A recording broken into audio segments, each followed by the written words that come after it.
Oi, pessoal, bom dia. Vamos então começar aqui o nosso novo vídeo, resumo da aula sobre processo editorial.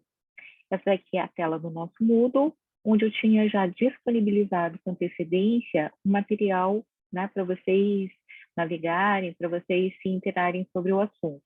E o primeiro material é um vídeo, né, uma animação sobre o fluxo de submissão completo. Então, é um vídeo curto de alguns minutos e que traz, assim, né, um resumo de todo o fluxo editorial que acontece, desde a submissão do trabalho, do manuscrito pelo autor, até a decisão final, tá? Esse resumo aqui, ele pode ser visto também nesse infográfico, a Look at the Conventional Journal Publishing Workflow, por essa empresa aqui. Então, vamos visitar esse site que fica mais fácil. Carregando. Certo. Bom, essa daqui é uma empresa internacional que ela realiza diversos trabalhos, né? Então, além de todo esse material aqui, eles também prestam serviços de edição de texto, né? Em alguns dos grandes publishers, inclusive, eles têm uma parceria, e aí no site dos publishers vocês vão encontrar o link aqui para essa empresa. Bom, o que nos interessa hoje aqui é o fluxo editorial. Então, como que funciona quando vocês já têm todo o trabalho pronto e vão submeter para possível publicação numa revista, né? Então, esse processo é chamado de submissão, quando o autor começa ou inicia o processo dentro de um sistema, né? Um sistema online que a editora, né, o publisher vai adotar para aquela revista. Antigamente, ou então em algumas pouquíssimas revistas, né, ainda se aceita a submissão por e-mail. Mas é um sistema que antigamente, né, quando ainda era mais assim difícil, mais incomum o uso do e-mail, era feito por correio. Então vocês imaginam a evolução que teve, né, e toda a facilidade agora que nós temos de submeter de qualquer lugar do mundo para uma revista um trabalho com arquivos grandes, com várias figuras, porque tudo está dentro desse fluxo digital, tá? Só que para isso a gente precisa conhecer como que funciona o processo, né? Porque não é simplesmente você inserir todo o material, todos os seus arquivos ali no sistema online e aí tem a resposta, né? Sem você entender como é que funciona e como que você pode otimizar o aceite também do seu trabalho.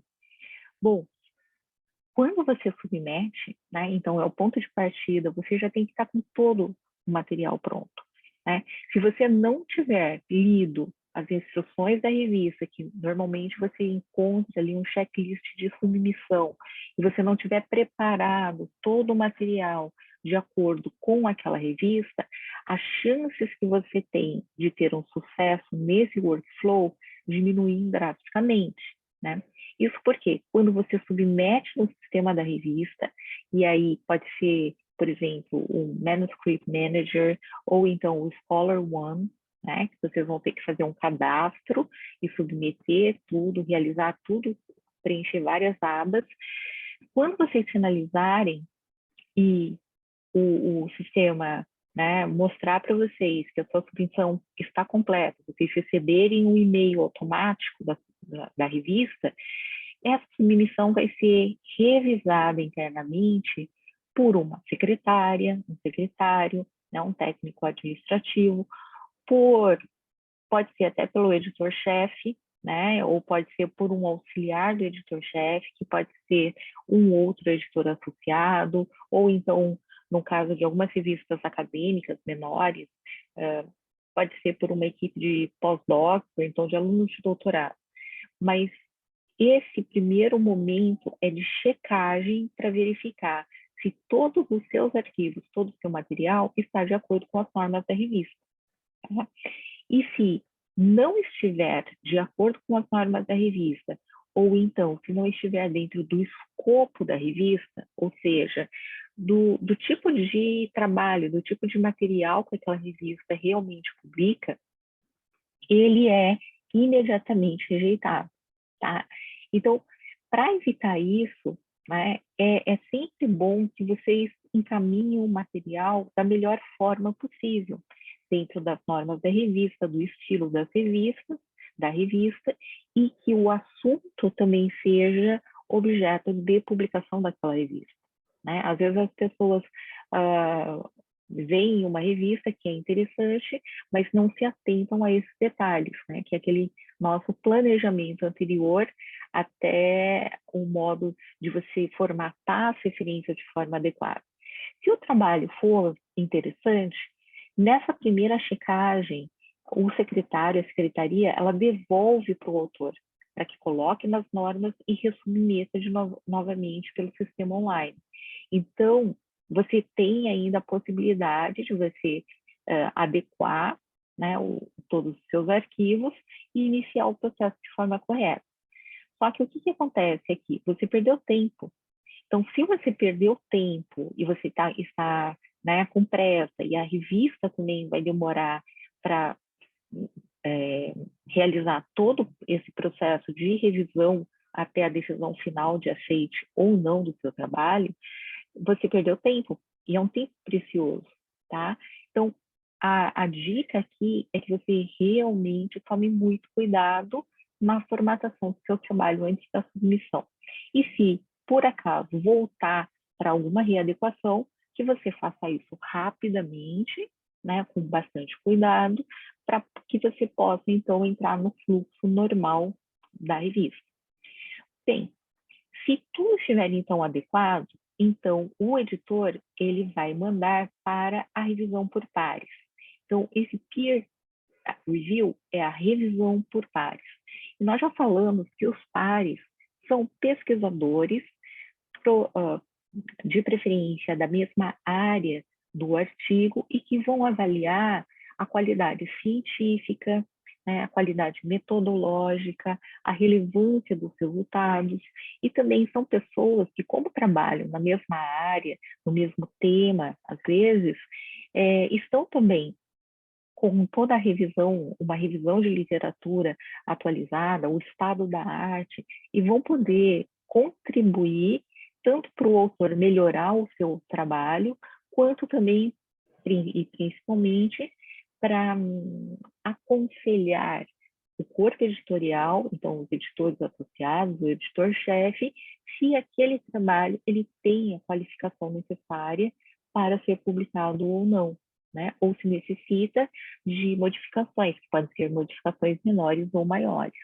Então, isso daqui é feito normalmente por 2 revisores, tá? Normalmente são 2, porque às vezes você tem alguma divergência, né, entre um revisor e outro revisor, e aí o editor ele pode até mandar para um outro revisor para ter um parecer, né? Então, isso daqui é o processo mais comum, ele não é infalível, né? Mas é o processo que nós temos hoje, de modo científico, para avaliar tanto trabalhos para publicação, quanto trabalhos que são enviados para apresentação em congressos, ou então, por exemplo, também para projetos de pesquisa que foram submetidos a um edital de agência de financiamento, né? Então, esse processo de revisão por pares, ele é um processo que academicamente, cientificamente, ele ainda é considerado como o melhor, né, nessa etapa de avaliação, de análise, né, dos trabalhos. Bem, depois que o revisor ele realiza essa avaliação, então isso também tudo dentro do sistema, pessoal, né? Todo o sistema online ele tem uma parte que é para autor, uma parte que também é para revisor. Então o revisor recebe isso de forma eletrônica, realiza a sua avaliação e emite um parecer, tá? Quando ele emite um parecer, ele insere no sistema e aí isso é recebido pelo escritório central da revista. E aí o editor, né, ou então a equipe editorial, ela vai avaliar de modo global, então todos os pareceres que foram recebidos pelos revisores, vai avaliar também o trabalho em si, né? Muitos editores, eles leem todos os trabalhos também que são submetidos, ou então que estão em revisão, e aí o editor-chefe, né, que é a pessoa realmente responsável pela revista do ponto de vista científico, vai então emitir a sua decisão, que pode ser aceito sem nenhuma modificação, e aí é muito difícil acontecer isso, né? Geralmente sempre tem uma modificação, algumas sugestões, algumas correções, adequações, que podem ser maiores ou menores. Então, quando é maior, normalmente envolve realmente uma grande quantidade de texto, ou então novas análises, esclarecimentos maiores, reorganização de tabelas, né? Então, são coisas que vão demandar bastante trabalho também dos autores para readequar, tá? E além dessas possibilidades, então, de revisão, eu tenho também, infelizmente, a possibilidade do editor, com base nos pareceres que forem enviados, na sua análise interna, achar que o trabalho não merece, né, ou então não pode, não está adequado para ser publicado na sua revista, tá? E aí nós temos, então, a rejeição do trabalho. Bom, mas vamos supor, né, por exemplo, aqui, que existe essa possibilidade de revisão. Então, ou foi uma revisão maior ou uma menor, que foi a decisão editorial. Então, nesse caso, o editor, ele infere essa decisão no sistema, e aí o autor vai receber isso por e-mail, né, que existe ali a possibilidade de fazer uma revisão.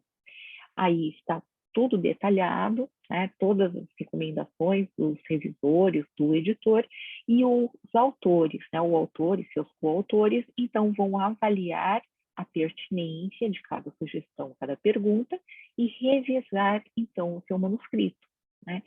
Quando isso é feito, aí é enviado novamente pelo sistema editorial para a revista, e aí o editor ou ele manda de novo para os pareceristas para avaliarem, né, se aquele trabalho foi melhorado, se todos os questionamentos foram feitos, foram contemplados, ou então a própria equipe editorial interna decide com base, né, na sua expertise também, né, na sua experiência editorial e com base no que o autor enviou.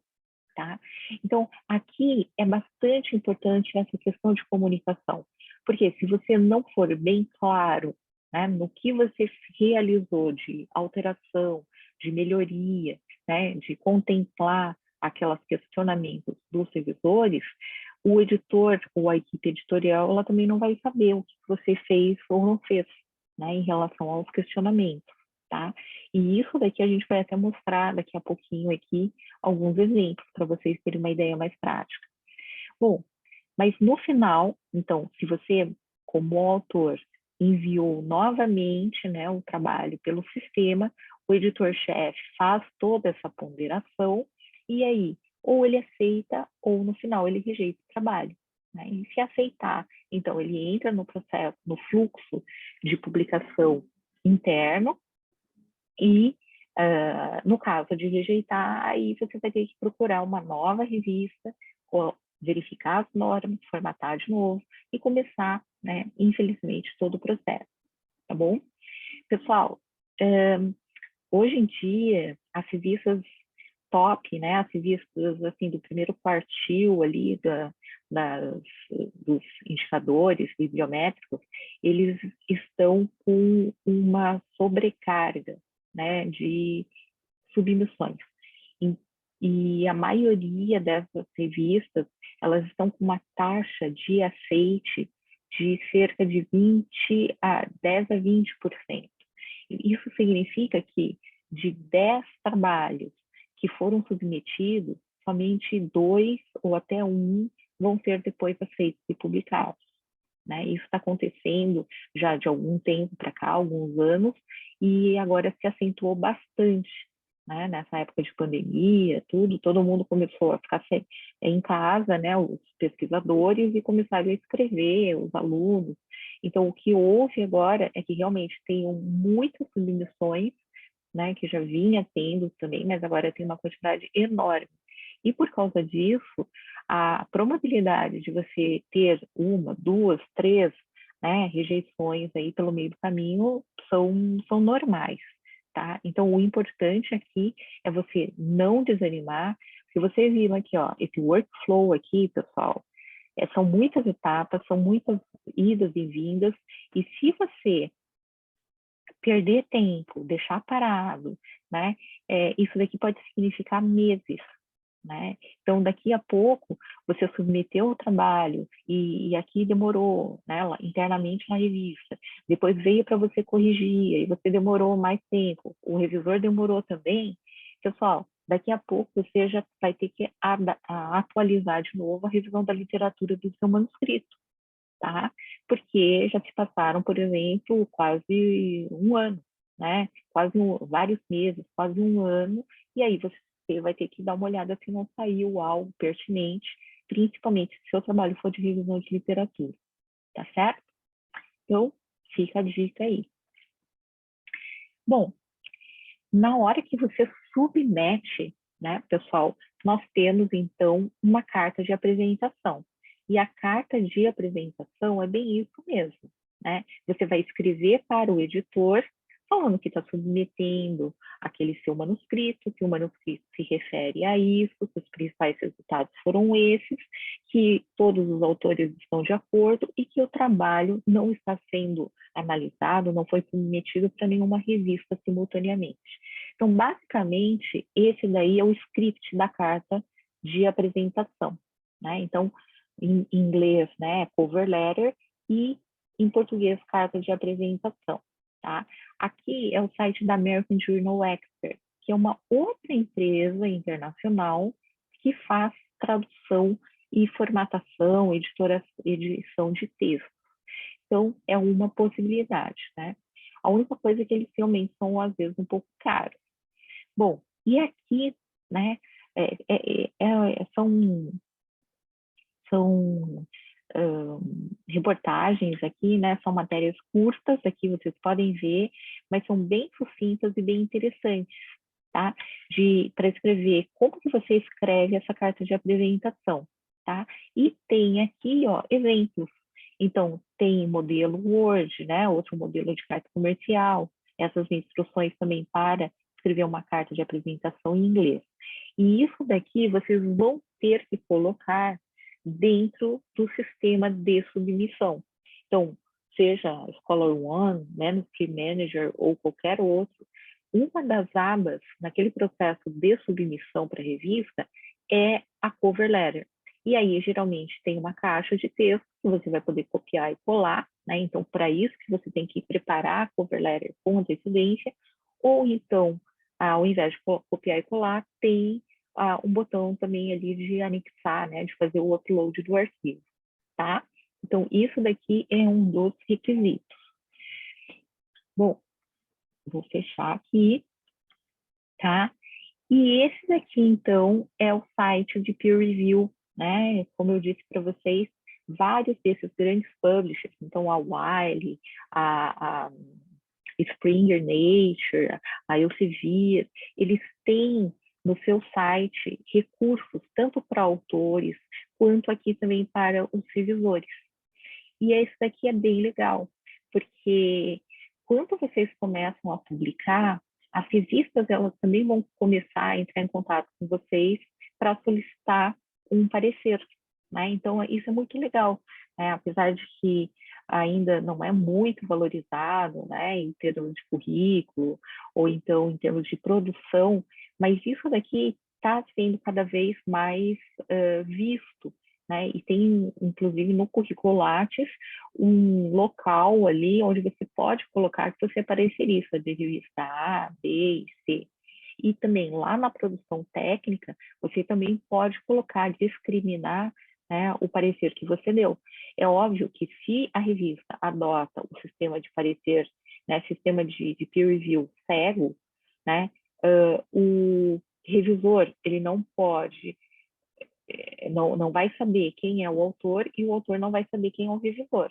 né? E aí também, por uma questão de confidencialidade, você não vai poder colocar ali que você revisou o paper X, né?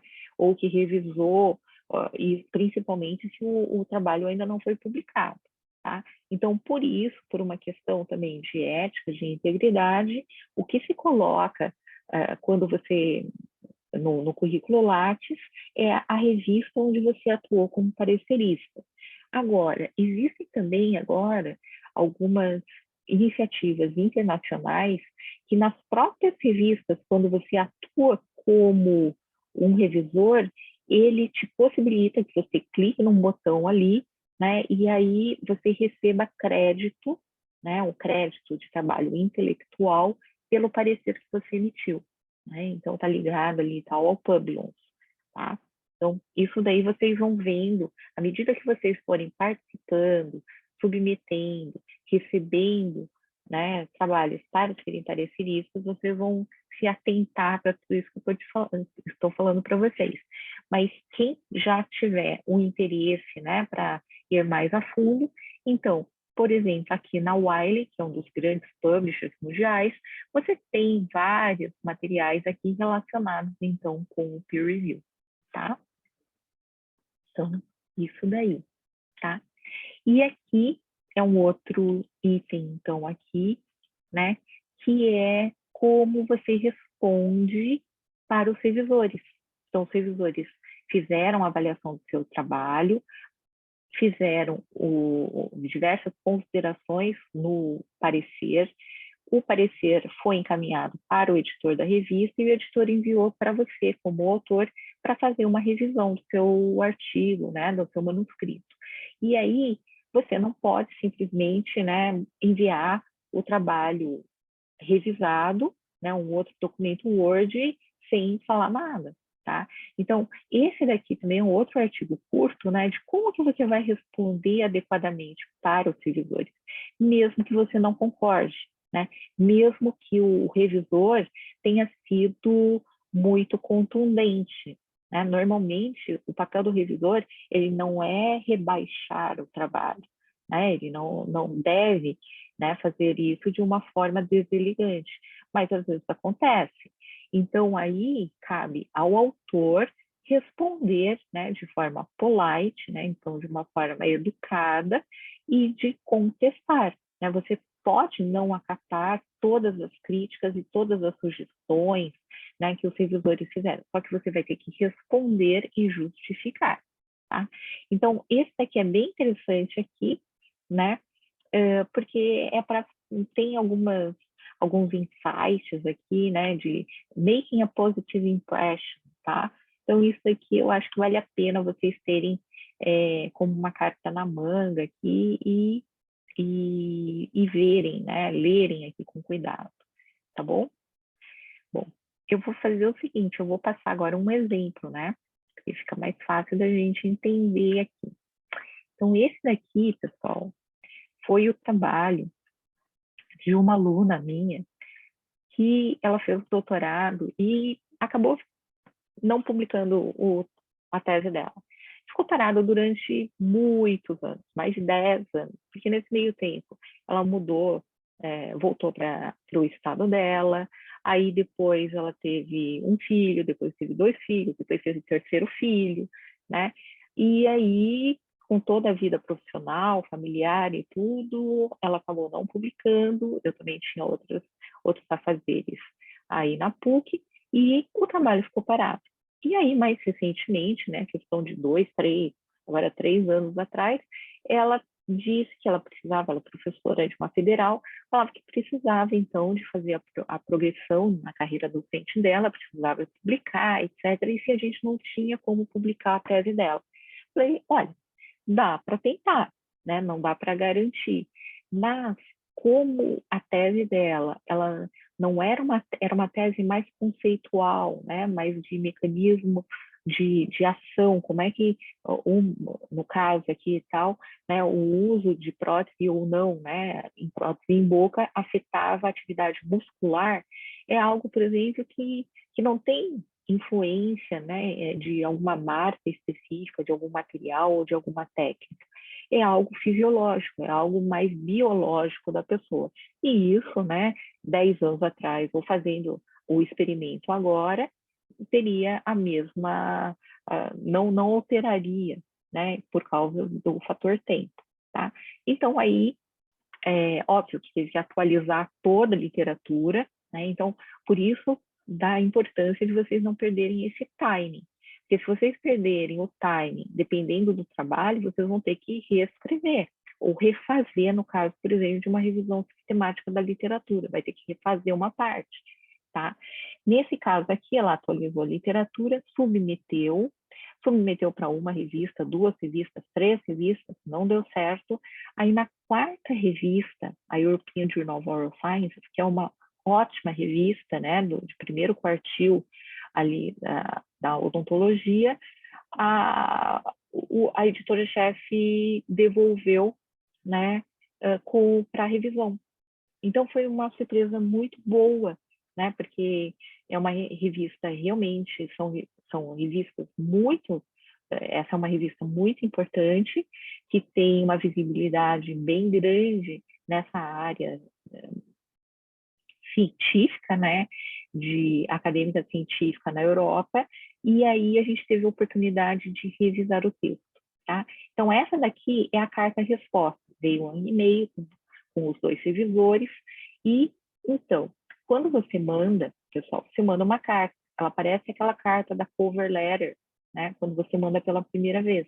Só que aí você vai falar, você vai agradecer aqui, vai falar que revisou, né? E em seguida aqui estão as respostas, tá? Então é uma carta padrão, né? Aqui o nome dos autores, foi feito aqui o professor Jefferson, é até lá da URGS, né? Foi feito com a URGS. E aí vem, então, a lista de resposta. E aqui, pessoal, é ponto a ponto. O que significa isso? Veio no e-mail do editor, né, ali da revista, que o revisor 1 fez tais perguntas, e o revisor 2 tais perguntas, vocês vão copiar e vão colar aqui, né, e vão escrever a resposta em seguida, de outra cor, né, porque aí fica muito fácil para o revisor, ou então para o editor, no caso ali, verificar o que você fez, o que você não fez. Tá? Então, isso daqui, se vocês não enviarem, já começa muito mal, né? É capaz, primeiro, deles se acusarem de cara, ou então, se eles tiverem boa vontade, eles vão reenviar para vocês e pedir aqui uma lista, né, de respostas. Tem algumas revistas, inclusive, que já mandam até uma tabela, né? Que aí, numa coluna, na primeira coluna, tem o comentário que a pessoa fez, e na segunda coluna o que foi que você modificou, né? E a página e tudo. Então, é uma outra forma de organizar também. Essa é a mais comum, né? Então, você copia o questionamento, a pergunta, e aí depois você cola, tá? E aí, você vai escrever. Então, de bom tom, logo depois, né, na primeira resposta, que você agradece o comentário, etc. E aí, como ele tinha feito várias sugestões, então você coloca aqui o que você mudou, tá? E aí a gente vai ver daqui a pouco o arquivo do manuscrito, que também no manuscrito, tudo que foi alterado, a gente coloca de outra cor. Pode ser vermelho, pode ser azul, pode ser verde, né? Pode ser grifado em amarelo, mas tem que estar visível, tá? Uma outra forma que algumas revistas, mas são muito poucas, elas adotam, é usar aquela ferramenta de track change, né? Então, que fica aqui tal com um balãozinho, né? Fica uma outra coluna aqui e tal. E aí, só que assim, tem muita gente que não gosta, né? E que prefere realmente ficar mais fácil essa forma de cor diferente. Então, isso varia de revista para revista, e vocês têm que ficar atentos para o que vem no e-mail da revista, né? Porque ali já tem as instruções.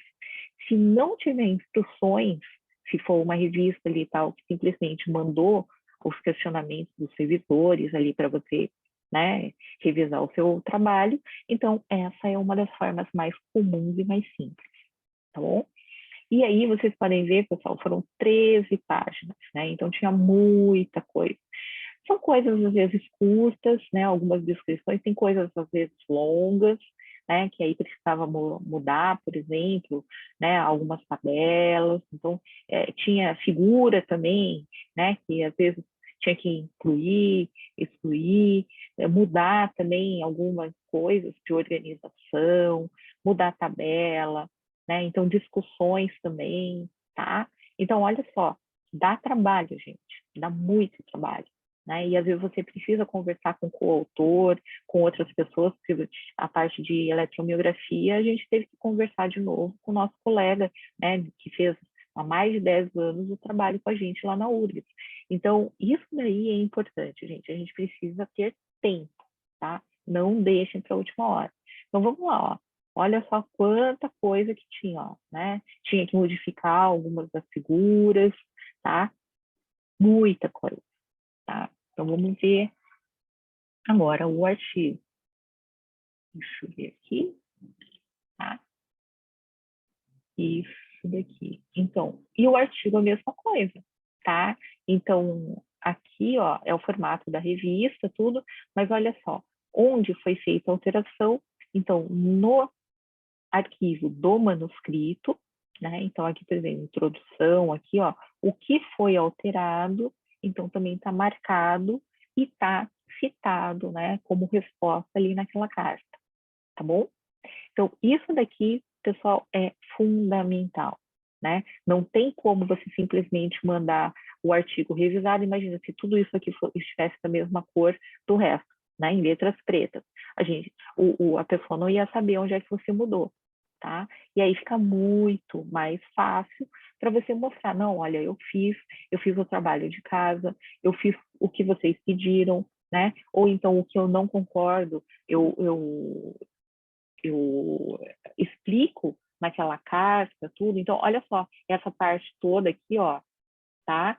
Como teve que ser reescrita, né? Então, dá muito trabalho, tá? Dá muito trabalho para a gente fazer bem feito, tá certo?